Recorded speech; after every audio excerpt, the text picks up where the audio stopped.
You know, there are some movies that just hit you hard. Yeah. You see them, and you can't stop thinking about them. And they kind of worm their way into your everyday conversations, too, right? Oh, absolutely. Yeah. Some movies just stick with you. It's like Fight Club for you. Yeah. And, you know, today we're doing a deep dive on it, but not the whole movie. Right. We're going to be specifically looking at the ending, Yeah, the ending. which is, I mean, talk about a movie that just makes you sit there afterwards and think, what did I just watch? Yeah. Yeah. It's practically Shakespeare for the late 90s, mischief, mayhem, soap, But it really is. It's like an explosion. And the ending, it isn't just like visually powerful, with the buildings coming down. Right. It's the culmination of the entire movie's themes of control, identity, and just the whole appeal of chaos. Chaos, yeah. Yeah. So we've got an article here that kind of unpacks all of that. So you've seen the movie. I'm sure you've probably quoted it a million times. Oh, yeah, probably. Get ready to think about it in some new ways. Yeah. Maybe even see some new layers of meaning in Fight Club. I love that, uncovering these hidden layers of meaning. Yeah. So let's why don't we start by kind of revisiting the whole main struggle of the narrator, Right. who we never actually get a name for, played by Edward Norton, right? Yeah. And if you think back to his situation, he's just drowning in this sea of IKEA furniture and all these support groups he goes to. Yeah.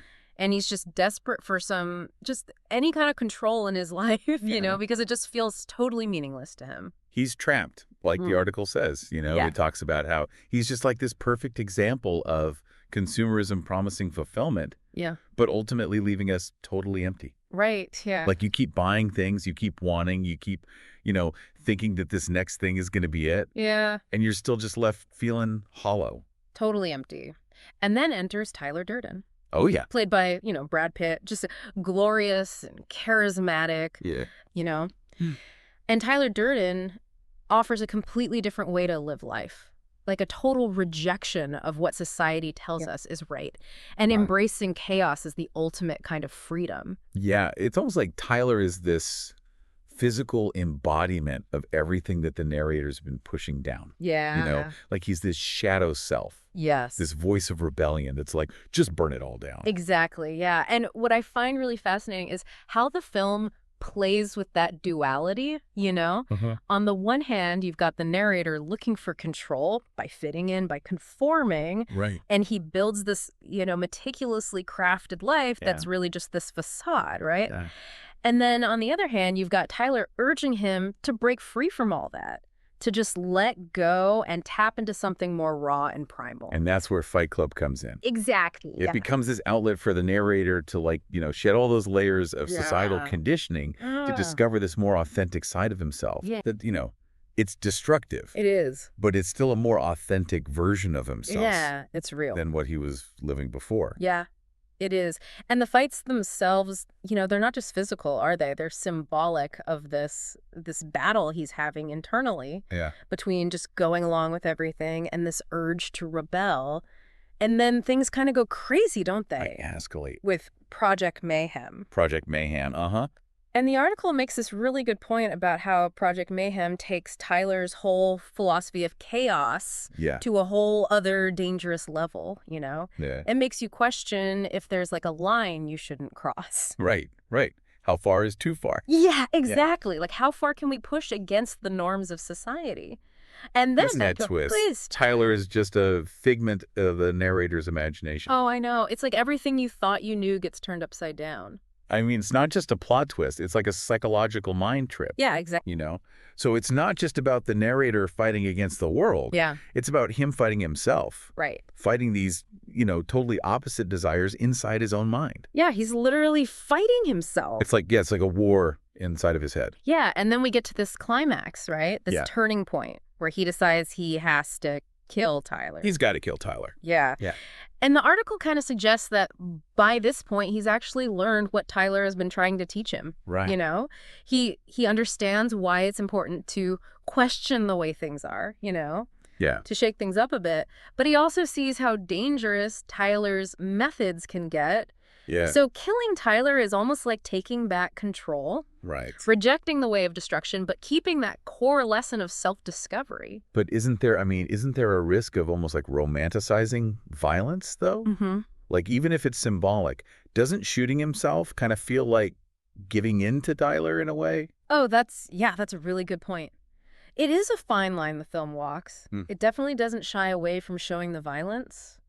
But I don't think it's saying violence is the answer. Right. But I do think it's showing how far someone might go when they're struggling with their own inner demons.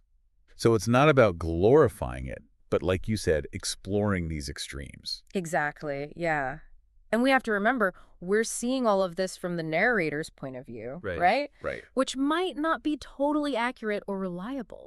Right. It's all subjective. You know, this actually makes me think back to the idea of control that we were talking about earlier. Yeah. If the narrator's first attempt at control was through conforming, and then he went to the total opposite with chaos, right? Where does that leave him after he gets rid of Tyler? Yeah. Like, what kind of control is he even aiming for in the end? Oh, that's a great question. And that question actually leads us right into the final act of the film. And I think the article has some really interesting takes on how the film answers this tension between control and chaos. Okay, so let's dive into that in the next part of our deep dive. You know, when you think about it, the film isn't really saying that we have to find total control in our lives.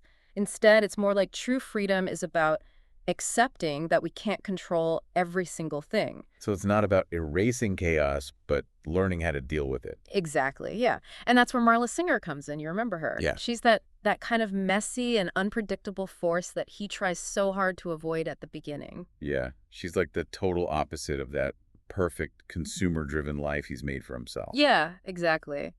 But then in the end, he chooses Marla. He chooses being vulnerable, connecting with someone, and a love that's far from perfect, but it's real. It's more real than what he had before. Yeah. And it's like he's finally figuring out that real happiness doesn't come from trying to control everything. Right. It comes from embracing the imperfections. Yeah. And letting go of needing everything to be just so. And this ties back into that control idea, you know? Let's think about it. His first way of trying to control his life was through denial and fitting in. Then it was all about rebellion and chaos. But this last act, choosing Marla, it's all about acceptance. Oh, that's interesting. He's accepting his flaws, his past, and the unpredictable nature of life itself. Wow. Yeah.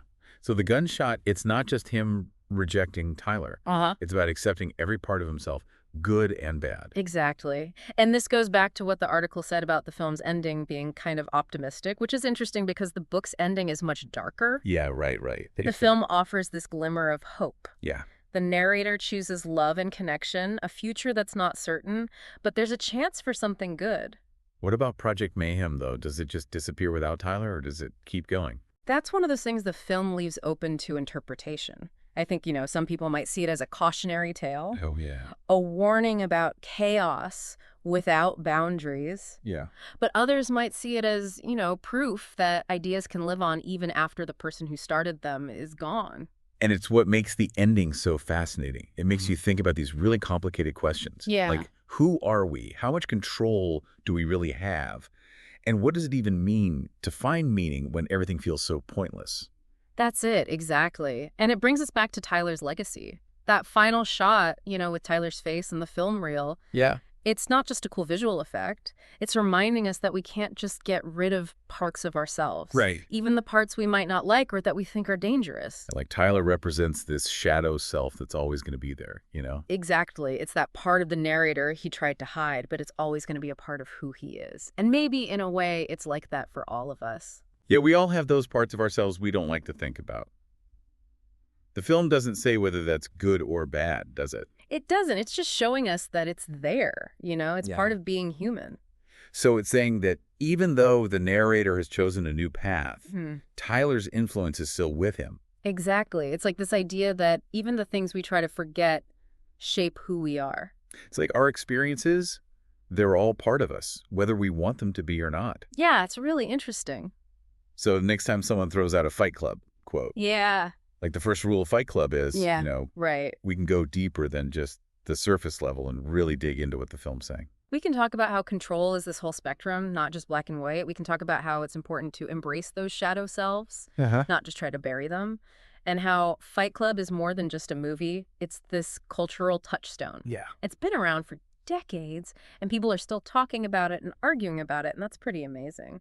This deep dive has really given me a lot to think about, and I bet it's done the same for you listening out there. What do you think? The beauty of Fight Club is that it doesn't give you easy answers. It makes you think, explore these ideas, and come to your own conclusions about what it all means, Yeah. and how it applies to your own life. It's really amazing how Fight Club can be this action-packed movie and also make you think about society at the same time. Right. You know, this whole deep dive has been about looking at that ending in all its layers. And I think it'd be great to wrap things up by tackling some of the questions you guys sent in. Yeah, I always love hearing what people take away from a film like Fight Club. It's so complex, there are bound to be a ton of different perspectives. Okay, so let's get right to it. One question that popped up a lot was about the narrator shooting himself. Some people see it as him finally breaking free from Tyler's control, while others are worried it makes violence seem cool. What are your thoughts on that? It's a super important thing to talk about. The film doesn't shy away from showing violence at all, but it's key to remember we're seeing everything from the narrator's point of view. His experience is totally subjective, and a lot of his choices come from a place of desperation. So even though the gunshot is definitely violent, the movie isn't saying, hey, violence is the answer. Right, exactly. It's more about what the action symbolizes. It's this breaking point for him where he just has to cut himself off from Tyler's influence. Wow. It's like he's reclaiming his own power. Like he realizes that Tyler's way, while it might feel freeing at first, ultimately leads to destruction.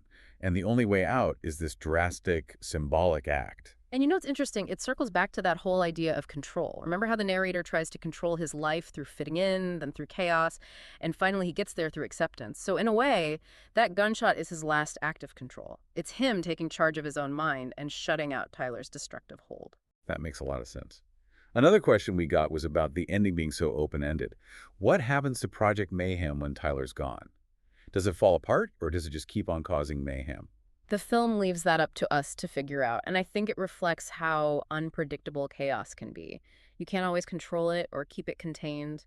Once ideas are out there, they take on a life of their own. So even though the narrator ditches Tyler, that rebellious spirit is still out there.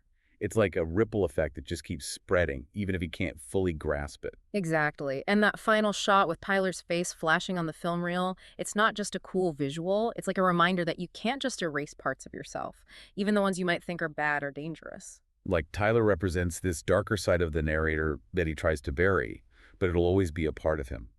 And maybe, in some way, it's like that for all of us. Totally. We all have those hidden parts of ourselves, impulses and urges we don't like to admit are there. The film doesn't say whether they're good or bad, though, does it? No, not really. Okay. This acknowledges that they're there. Exactly. It's just part of what makes us human. So for everyone listening out there, what does all this mean for you? What can you take away from this whole deep dive into Fight Club? I think the movie pushes us to think about some tough questions. How do we try to control our own lives? Are we just going along with what society expects? Or are we making our own way? And how do we deal with those darker parts of ourselves that we maybe don't want to face? Fight Club doesn't give you easy answers, but it gives you a way to explore those questions, to challenge yourself and the world around you. It sticks with you long after it's over. You keep thinking about your own desires, your fears, and what it means to find your place in a world that often feels chaotic and suffocating. Well, we've reached the end of our deep dive into Fight Club. We hope this gave you some fresh perspectives on the film's themes and got you thinking and talking. The journey doesn't end here, though. Keep questioning, keep exploring, and most importantly, keep fighting for what you believe in.